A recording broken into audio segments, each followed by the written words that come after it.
নম্বর বুথে বিএলও বদল করতে হবে। তার জন্য পথ অবরোধ বাসন্তীর শিবগঞ্জ বাজারে। এসআইআর এর কাজে গাফিলতির অভিযোগ স্থানীয়দের।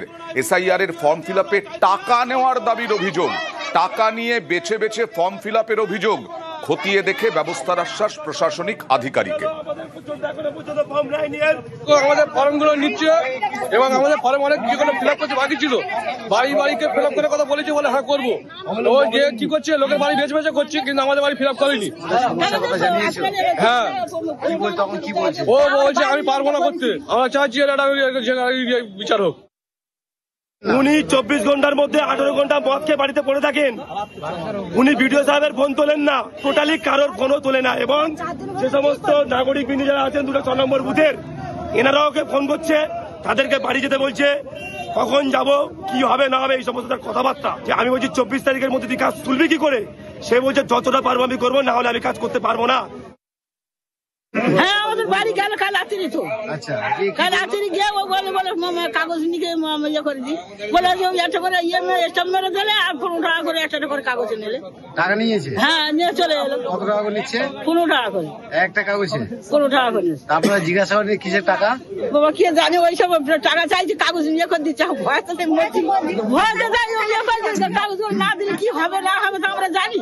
টাকা চাইছে লিখে দিচ্ছে তো আমরা জানি, তো ওই জন্য দিয়েছিল। নিজে টাকা হাতে করে নিচ্ছে। হ্যাঁ, আপনারা দিয়েছেন? তা দিয়ে তো কালকে নিয়ে এলো কাগজগুলো। এই অভিযোগটা পেলাম, ফর্ম ফিল আপের জন্য আমরা সব রকম ব্যবস্থা নিচ্ছি, আর কাজটা যাতে তাড়াতাড়ি উঠে যায় তার জন্য আমরা একটা অ্যাডিশনাল বিএলওর প্রভিশন এখন হয়েছে, এসে গেছে। আমরা একটা অ্যাডিশনাল বিএলওকে আমরা দিয়ে দেবো। আর এটা শুধু ওনাদেরই নয়, এটা আমাদেরও অসুবিধা হবে যদি সবার নাম না থাকে, যদি একটাও জেনুইন ভোটারের যেন নাম বাদ না হয়, সেটা আমরা দেখি। আশা করি যে আমরা টাইমে কাজটা করতে পারি। বিএলওর বিরুদ্ধে সব থেকে গুরুতর যে অভিযোগ, যে টাকা নিচ্ছে, না, এটা একবারে টাকা নেওয়া যাবে না, এটা আমরা দেখে নিচ্ছি, অবশ্যই ব্যবস্থা নেওয়া হবে। নির্বাচন কমিশন সতর্ক করা সত্ত্বেও, শোকজ করা সত্ত্বেও এখনো অনেকেরই বাড়ি বাড়ি গিয়ে এসআইআর এর ফর্ম জমায় অনীহা। কমিশনের কড়া বার্তা, শোকজের পরে অনীহা। আলিপুরদুয়ারে বাড়িতে ডেকেই ভোটারদের ফর্ম জমা এই বিএলওর। দেখছেন, বাড়িতে বসেই ফর্ম বিলি করছেন। বিএলওর ভূমিকায় সরব ভোটাররা। গাফিলতি মানতে নারাজ, তারপরেও বলছেন সময় বাঁচবে, বাড়ি থেকে কাজ করলে, ঘুরে ঘুরে গেলে পরে তো সময় অনেক লাগবে, তার যুক্তি। ফর্ম তো জমা দিলাম এখানে। কেন? শুনতে পেলাম এখানে জমা হচ্ছে, বসেছে এখানে। নির্দেশ তো বাড়ি বাড়ি যাওয়ার। হ্যাঁ, গেলে সুবিধা হতো, গেল না। খবর পেলাম তাই দিয়ে গেলাম। বাড়ি যে কালেক্ট করছে না? না, আপনাকে বাড়ি ছেড়ে আসতে হচ্ছে। বাড়ি বাড়ি যাওয়ার নির্দেশ। তখন না সুবিধাই হতো, না গেলে এখন কি করবো, কাজ ছেড়ে আসতে হচ্ছে, একটু তো সমস্যা হচ্ছেই। এখানে আমরা এসআইআর যে ফর্মগুলো হচ্ছে, এগুলো আমরা তুলছি আর কি। আচ্ছা, আমাদের সময় নেই তো।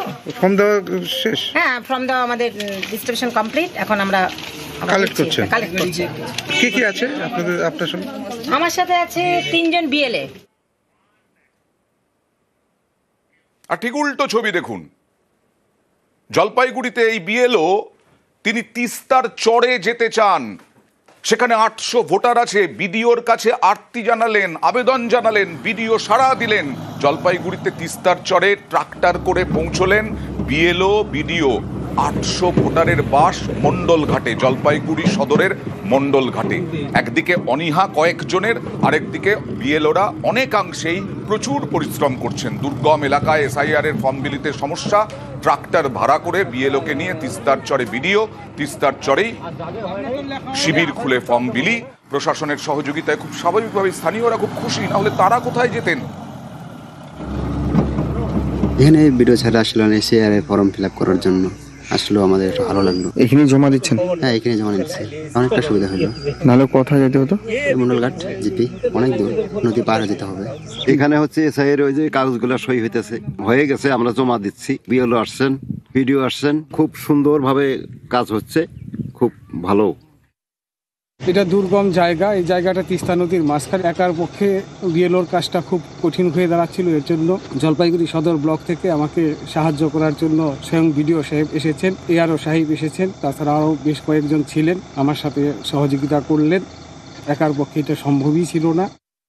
আমাদের সদর ব্লকে যে 372টা পার্ট আছে, সেই পার্টের বিভিন্ন জায়গায় যেখানে যেখানে বিএলওরা হেল্প চেয়েছে আমাদের কাছে, সেসব জায়গাতে আমরা পৌঁছাচ্ছি এবং বিএলওরা খুব ভালোভাবেই করছে তাদেরকে বিভিন্নভাবে উৎসাহ দেওয়া দরকার আছে। বাহিরচরে ট্রাক্টর নিয়ে প্রায় 8-10 কিলোমিটার রাস্তা জার্নি করে তারপরে যেতে হয় ওখানে। তাছাড়াও ওখানকার মানুষ খুব একটা ভালো করে লিখতে পড়তে পারে না, যার কারণে ফর্ম ফিল আপেও অসুবিধা হচ্ছিল।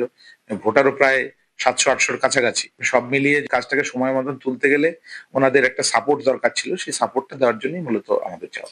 ওখানে জন্তু জানোয়ারও একটা ইয়ে আছে এবং দুর্গম প্রচন্ড, কিছুটা তো জলপথ আছে, যদিও ট্রাক্টর এখন যাচ্ছে, ট্রাক্টরে করে গেছিলাম এবং ট্রাক্টরের পথটাও অত্যন্ত দুর্গম আর কি।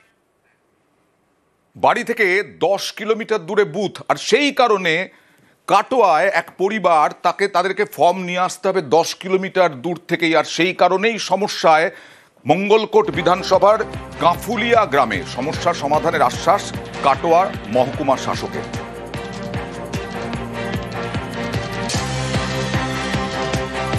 এসআইয়ের ফর্ম পেয়েছেন আপনি?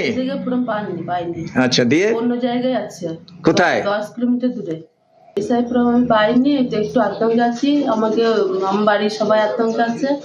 অন্য জায়গায় আপনার নাম চলে গেছে অন্য জায়গায় নাম চলে গিয়েছে।